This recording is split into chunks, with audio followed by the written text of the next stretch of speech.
Well, first race was a few weeks before my 10th birthday. So that must have been, Jesus, that's a long time back. Poh. So it must have been, just in 81, summer 81. I must have been starting racing. I was just 9.5. The first race, they didn't even have their own age category for me. Like they started at 10 and I was just 9.5, so I always had to race as a 10 years old. And yeah, as it happened to be, I won the first race and then I was hooked. You know, you have like 2 weeks of training in your legs, go to the first race and win it. You go, well, yeah, that's cool. I keep doing this. And ever then, just kept riding my bike. So now that I'm 38 or 39 end of the year, I'm doing this for almost 30 years now.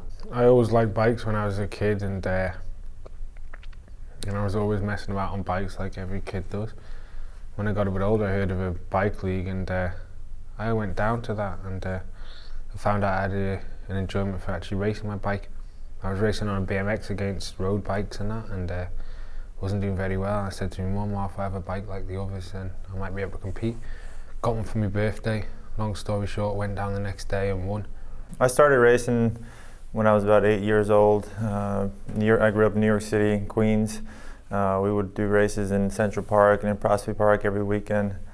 We had a lot of European influences, so I felt like I was kind of thrown into the mix quite early on, and I got to get a lot of valuable experience as a kid. And in New York, you race against a lot of bullies, so to speak, and I was pushed around quite a bit then when I was a young kid, and I think that's really helped my career and helped me be able to be one of those riders that can position themselves really well in the peloton, which has helped me be successful throughout my career. My background in bicycle racing, I started racing when I was 12 years old at the Red Zinger Mini Classic. I actually raced go-karts a little bit before that and didn't like the fact that I could never drive my go-kart to the local 7-Eleven. So this one day, my friend, his dad, who raced triathlon, we stole his racing bike, and I realized how fast I could get around the neighborhood on a racing bike and not get arrested. So I figured that I'd sell my go-kart and get a racing bike. So yeah, I did that, and then I decided once I had the racing bike that I should try to race it. Well, I started actually, bike riding, let's say, at the age of 12. But then until 16, I was more like just for fun, I didn't really train. I just did races, and in the week I did different sports. And when of the age of 16, I was in the national team of from the juniors, and I did some international World Cup races, for juniors. And I could stay in the front and compete. I was pretty good at that age. And then, I started getting more serious, training more and living a little bit more for it. And it turned out, pretty quick that I, of the age of 19, I signed my first pro contract, and from there it was just, on. I started racing when I was about 13 years old because a friend of mine started racing, nothing more, nothing less. The first few years were really, really easy. I didn't do anything specific, was just having fun, and rode in the weekends doing races. Then the national team picked me up because they saw I had some talent and got a little bit more serious, but nothing big. Then my last 2 years as an amateur, I was getting more serious and I became pro. And I think even when I turned pro, I wasn't still realizing that I was going to be a good pro. But then after my first classics, I started thinking about maybe if I get more serious, I can become a good rider, and it turned out okay for me. I started racing when I was 7 years old. I was just in a little town in the outback of Australia. Both my brothers and my father were racing at just a local level, and slowly we kind of went up through into the state level, the national level, and then we came over to Europe and raced as just with the national teams and stuff like that until I turned professional in 2001 with Mappe, and been at it 10 years since. So. I got a bike for Christmas when I was 6 years old. Then I had my first race like a week later, had a crash, got third place in it, got a medal, got like $5, thought it was cool, I was in the newspaper. took it to show and tell at school. Everyone was happy. And back then it was pretty much a hobby. But then with the age of 14, I went to Germany. And that's when it got serious. And with the age of 18, I really wanted to turn pro. With the age of 20, I turned pro, and yeah, pretty much fulfilled a dream that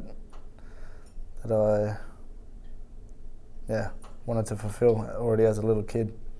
Professional didn't really occur to me before the wall came down. I mean, we were like, you know, we had the Iron Curtain in between us, and the way we have been told, you guys were caught behind the Iron Curtain. Of course, you guys have been told we were caught behind the Iron Curtain, but they told us, no, you guys were on the bad side of it. We were on the good side of the Iron Curtain. You guys were like locked out behind. But anyway, so when the wall came down, or the Iron Curtain, then apparently you start to think about this, you know, and you saw the possibility of maybe turning pro. I was just 18 when that happened. Kept on going a few more years in the German national team. Did some world championships with them, and then in '94 I actually managed to win the overall World Cup for amateurs. I think it was called Challenge Mondial, I think it was called officially. And tried to become professional, but struggled for 2 years to find somebody to take me to find a contract. Finally in '97 I found a team, like a mix of half Australian, half from Czechoslovakia. We had the greatest time on earth there in that team. It was beyond words. The things like, it was like funny, really funny. And we did some good races, you know. That was the first time then that I raced here in the US. We did the races around Philadelphia. And we actually, in '97, we managed to win one race. Trenton it was. We won that with Jay Sweet. And so we had a little prize money, had good fun. And you know, as every good tourist, we would run up the stairs to the Rocky Memorial there, you know, on the museum there in Philadelphia, you know, running up there like silly tourist. So yeah, then finally I found a contract in a bigger team in France. So and then I went 6 years with Scott Agricole, and now 6 or 7 years with this team now. When I was about 13, 14, I was kind of not just the best, but I was like so far ahead of everybody else in my age that I kind of knew I was pretty good. I was training with the junior GB team. I was 13 years old, and you know, I knew then that, you know, I was pretty good. But it's about applying yourself the whole way, and you know, you can take that talent, but you have to work on it to become a professional. And so I worked on it for 8 years and finally became professional. So in New York, you race against a lot of bullies, so to speak, and you know, I was pushed around quite a bit then when I was a young kid, and I think that's really helped my career and helped me be able to be one of those riders that can position themselves really well in the peloton, which has helped me be successful throughout my career. Also, cycling was a big family sport for us. It wasn't like I was doing it on my own. I had a lot of support from my mom and my dad and my brother and my sister, and you know, that was crucial and key to helping me progress.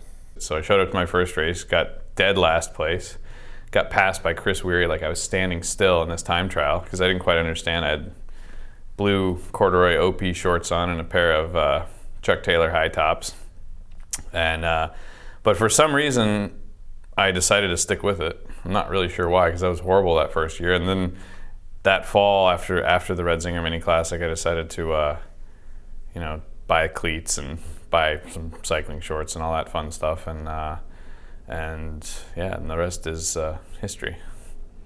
My father was always like really relaxed in that kind of way. He always let me choose, you know, what I would like to, what I want to do. The only thing he always insisted I did the sport, you know, because I think in young age it's important that, of course, you have the school and, you know, you spend a lot of time there, but besides that you should have, you know, something different like a sport. So my dad always wanted I did sport, and you know, in the end it was me who decided, you know, to do you know, cycling more serious. And I played ice hockey and soccer, tennis before, you know, I did basically everything. My brother Frankie was always more like, you know, more on the cycling, and Yeah, he was. He inspired me actually. When I came to the age of juniors and then under 23, you know, I was really I thought, if my brother could do that, maybe I could do the same. And even in terms of results in international races, and that inspired me a lot, of course. But yeah, my brother, he was more an important role than my dad at this time. It's a strange thing, I think. If it happens to you, you're on a roller coaster and you can just keep going. And the first results I did were good, but not astronomically good. I was just a young rider and I did a podium finish in a classic. Wasn't the first time it happened, but it was pretty big. Then the year after, everybody's already starting to ask when he's going to win his first big classic. And the second year as a pro was a little bit hard. I had some injuries and I was trying too hard, I think. I wanted too hard to be the best. And the year after, everything went better, went smoother, the way it's supposed to be. Not too much pressure on myself. Everything was in balance, like it's supposed to be. And I started to win races straight away from Tour of Qatar, and from that moment on, it never stopped. It was just like it was meant to be. Every stage race I did, I was winning stages. I came to the classics. I won all the classics that I wanted to win. I went to the Tour. I crashed out. I had a green jersey on when I crashed out. Otherwise, I would have won green also in 2005. Came back, became world champion in the end of the season. So this was pretty. It's strange to say, but in that moment, it all seemed normal. It wasn't something that I experienced as extraordinary. I think even later on, when you do more second place finishes, you start to realize that it wasn't that normal. I mean, it was always a dream for me to be professional, but I never really had that, moment where, from one day to the next where I felt that I was ready, It was always just a very steady progression for me. In 1997, I was still a junior. I finished second in the World Time Trial Championships in San Sebastian, and Mappe already spoke to me there and kind of kept in touch with me until 2001. So for 4 years, even before I turned professional, I was, Mappe were kind of, let's say, nurturing me and made a pathway to their professional team. It was really all, as a kid, having fun, just going out there with the guys, having a laugh. But with the age of 18, 19, I started to win a lot of races. And then I already had, I was like a stagiaire rider with T-Mobile when I was 19. And then that was the point where I thought, I can be pro, I can mix it with them maybe later on in my life. And then with the age of 20, I got the opportunity to turn professional with Gelscher. I've never been one to shy away from the facts or, whether it's to do with other people or myself, and I know what it takes to do something. I'm not ever going to dream about something. And so I knew, exactly what it took to be a professional, and that was moving away from Great Britain and I'm moving on to the European continent. And it was to do that as an amateur. There's no point doing that as a junior because you don't get a professional contract for being a good junior. It's a common mistake that a lot of young riders make, And I realised this when I was 14, and I planned my future then when I was 14. I learned German at school. I'd learned French. I took French GCSE 2 years early, and then started to learn German 2 years with the intent of riding for the biggest team in the world at that time, which was T-Mobile. And then, I planned to leave school at 16, and work to earn some money, to save some money, then to be able to move away and pursue my dream. There's no one else who's going to support me, so I had to earn that myself. And so I worked in a bank 2 years. I hated every minute of it, but I knew exactly why I was there, and I was keeping the money that I was earning safe and able to, when I was 18, leave and move away. Obviously, I didn't get the best junior years. I didn't get the best results as a junior. Didn't go to any junior world championships or anything. But like I said, that wasn't important to me because I wanted to be a good amateur, which would inevitably lead to becoming professional. So that's how that was. I left the bank at 18 and started riding my bike full time then.